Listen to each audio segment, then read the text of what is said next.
Għal darbohra Malta se tospita l-finali tal-aħjar 400 Ewropej tal-water polo fil-Land Champions League. U għal darbohra l-Istazzjon Nazzjonali se jwassal dawn il-logħbiet f'xandirid diretti mill-Pixxina Nazzjonali f'Tal-Qroq.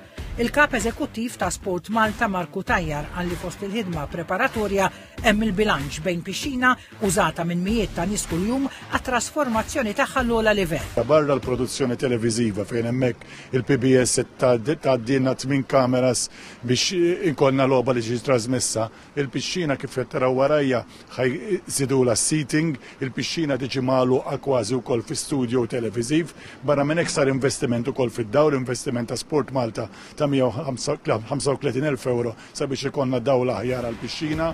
Il-President tal-ASA, l-Assoċjazzjoni tal-Isport Akwatiku Carlizzo, qal li kampjonat bħal dan ikompli jolli jisem Malta. Dan huwa il-Final Four Champions League huwa l-akbar avveniment għall-attimijiet tal-Ewropa.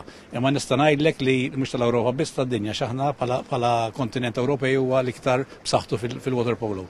Ħajkollna l-krema, l-aqwa players tad-dinja jilagħbu hawnhekk. Imma xi fisser kampjonat bħal dan għall-water polo Malti?